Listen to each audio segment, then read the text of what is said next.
இருக்கிற வரைக்கும் தான் உறவு. காடு வரைக்கும் போயிட்டுனா பிள்ளை அதோட முடிஞ்சது. அதுக்கப்புறம் நமக்கு வர்றது நம்ம படைத்த இலக்கியங்களும் பாராட்டுகளும் கண்டுபிடிப்புகளும் தான் நிலைத்து நிற்கும்.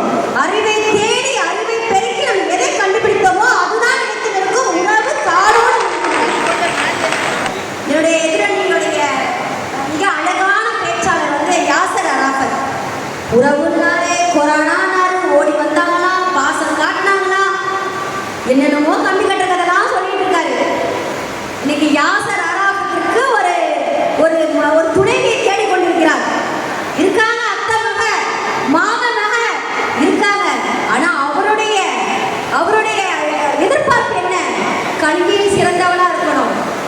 அக்கா ஒரு யூஜி படிச்சுக்கணும்க்கா, என் அளவுக்கு இல்லைனாலும் பரவாயில்லக்கா, அறிவை கொண்டு வளர்ந்ததா இருக்கணும் அப்படின்னு சொல்லி கேட்கிறாரு யாசர் அரஃபத்.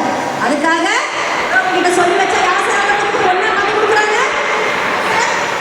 உறவுகள் பொண்ணு பார்த்து கொடுக்கல, மேட்ரிமோனி நிக்காலாக்கா அங்க சர்ச் பண்ணிட்டு இருக்காரு. ஸோ அறிவின் பெருக்கம் தான் ஒரு துணையே கொடுக்குது. நீங்க யாராவது ஒரு பொண்ணுக்கு மாப்பிள்ளைன்னா உறவுகள்லாம் தண்ணி தெரிச்சு பிடிக்கிறோம். வேண்டாடா அப்பா வம்பு, எதுக்கடா அப்பா அவன் மேட்ரிமோனியோ ஏதோ ஒரு .comல பார்த்து எங்கடோ கூட அமைச்சுக்கணும் அப்படி வந்து பயப்படுறோம். ஒரு திருமணத்திற்கு ஒரு துணையை கூட நீங்க தேடித்தர தயங்குறோம்.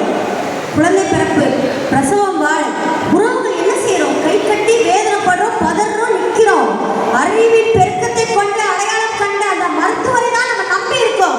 என்ன குழந்தை வந்துச்சு, தாய் எப்படி இருக்காங்க, சேய் எப்படி இருக்காங்க, அந்த அறிவின் பெருக்கத்தை கொண்ட அடையாளம் தான் நம்ம என்ன பண்ணுறது? அதுதான் நமக்கு மிக உயர்ந்த நம்பிக்கையை கொடுக்கிறது. நடுவர் அவர்களே, உங்களிடம் ஒரு சொந்த கேள்வி கேட்கலாம். நடுவர் அவரே, உங்களுக்கு பர்சனலா இருக்கலாம், உங்களுடைய தாத்தா பெயர் சொல்ல முடியுமா?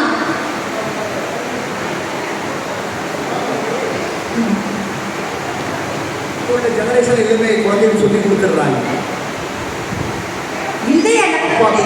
ஜெனரேஷன் சொல்லி கொடுத்தாங்க. தாத்தா பெயர், உங்களுடைய பாட்டன் பெயர் வரைக்கும் தான் உங்களுக்கு தெரியும். தவிர ஐசக் நியூட்டன், திருவள்ளுவர், ஐன்ஸ்டைன் என்று இன்றைக்கும் எல்லாருக்கும் உங்க தலைமை மட்டுமல்ல என்னுடைய குழந்தைகளுக்கு கூட தெரியுதா அவங்களுடைய படைப்பு. அறிவின் பெருக்கத்தை கொண்டு அவர்கள் உருவாக்கிய அடையாளம் மட்டும்தான் இன்று ஒவ்வொரு தலைமுறைக்கும் நிலைத்து நிற்கிறது.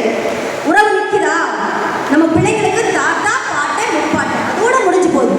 ஐசக் நியூட்டன் எப்ப வாழ்ந்தாரு? ஐன்ஸ்டைன் எப்ப வாழ்ந்தாரு? அவரையும் இன்னைக்கு அவருடைய கண்டுபிடிப்புகள் மூலமாக இன்னும் அவருடைய வரலாற்றை தேடி தேடி தேடி படிச்சுட்டு இருக்கோம்னா அறிவு பெருக்கம் மட்டும்தான் நிலைத்து நிற்கும். 10th பாஸ் பண்ணிருப்பா, ஸ்டேட் ஃபர்ஸ்ட் வந்திருப்பா, அதுக்கு முன்னாடி தெருவில் இருக்கவங்க கூட அந்த குழந்தை யாரும் தெரிஞ்சிருக்காங்க. அந்த பொண்ணை ஸ்டேட் ஃபர்ஸ்ட் வந்துட்டா மாமே ஒண்ணு விட்ட சித்தப்பேன் எங்கேயோ இருந்தாங்க எல்லாருமே ஏன் சொந்தக்கார பொண்ணு, ஏன் சொந்தக்கார பொண்ணு, இது ஏன் அண்ணன் பொண்ணு பெருமை கொள்றோம். அந்த அளவுக்கு அறிவின் பெருக்கம் தான் உறவையே மிக சிறப்பாக அடையாளம் காட்டுது. என் தம்பி யாசர் இருக்காப்ல, என் தம்பி தான், என் தம்பின்றதால நான் கூப்பிட்டுட்டேனா, தம்பின்றதால நான் மேடையில் உட்கார வச்சுட்டேனா? இல்ல, அவனுடைய அறிவின் பெருக்கத்தை கொண்டு அவன் அடைந்த அடையாளங்கள்.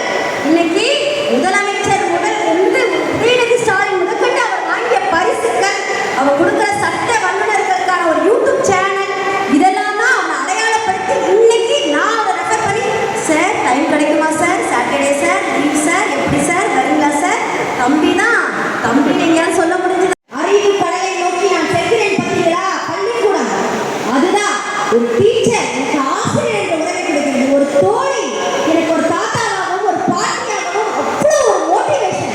என்னுடைய பிளஸ் மைனஸ் எனக்கு எது வரும் வராது இது எல்லாம் என் தாத்தா பாட்டிக்கோ என் மாமனுக்கோ என் அத்தைக்கோ தெரியாது. என் அறிவை பெருக்கத்தை கொண்டு நான் அடையாளப்படுத்த செல்றேன் பார்த்தீங்களா, என் பள்ளிக்கூடம் அதுதான் என்னை என்ன பண்ணுது, வெளியே காட்டுது. பாரதியின் மனைவி செல்லம்மா, வள்ளுவன் மனைவி வாசுகி, அவங்கெல்லாம் எப்படி அடையாளப்படுத்தப்படுறாங்க? அந்த உறவுகள் எப்படி மேம்படுத்தி காட்டப்படுகிறது?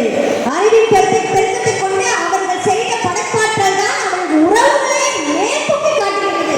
அந்த அளவுக்கு இன்றைக்கு உறவுதான் மிக முக்கியமான ஒன்றாக இருந்து கொண்டிருக்கிறது. ஆப்ரஹாம் லிங்கன் எல்லாருக்கும் தெரியும். இன்னைக்கும் அவரை பத்தி அவருடைய வீரத்தை பற்றியும் அவருடைய சொல்லாற்றலை பற்றி பேசிக் கொண்டிருக்கிறோம். ஒரு காலத்தில் உறவுகளால் புறக்கணிக்கப்பட்டவர். எந்த ஒரு உறவுகளாலும் அவரால் என்ன பண்ண முடியல, அவருடைய வாழ்க்கைக்கு முன்னேறி வரதுக்கு உறுதுணையா இல்லை. நாட்டு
உறவு நெருக்கத்தை நமக்கு ரொம்ப நெருக்கத்தை உலகத்தையே நம்ம கைக்குள்ள அடைக்க கொண்டு வந்துச்சு. வேணுமா, ஒரு துடிக்குதா, ஒரு பசிக்குதா, அம்மா சாப்பிட்டாங்களா இல்லையா, நல்லா தூங்குறியா, ஏமா தூங்கல, உடம்பு சரியில்லையா, நேரடியாக பார்த்துக் கொள்ளலாம், உடனே கேட்டுக்கொள்ளலாம், உடனே அவங்க ஒரு அறிவுரை ஆர்வம் சொல்லலாம். இந்த உறவுகளை நெருக்கத்தை வலிமைப்படுத்தவே இந்த அறிவின் பெருக்கம் தான். இந்த அறிவின் பெருக்கம் என்ற ஒன்று இல்லைவிட்டால் இன்றும் உலகம் தற்காலமாக இருட்டில்தான் ஊதி கொண்டிருக்கும். அறிவின் பெருக்கத்தை கொண்டுதான் நாம் விடியலுக்கு வந்தோம். அதன் மூலமாக உறவுகளை நெருக்கமாக்கி கொண்டிருக்கிறோம் என்று உறுதியாக கூறி எனக்கு வாய்ப்பளித்த அனைவருக்கும் நன்றி கூறி விடைபெற்றுக் கொள்கிறேன். நன்றி, வணக்கம். அருமை பெரியவர்களே,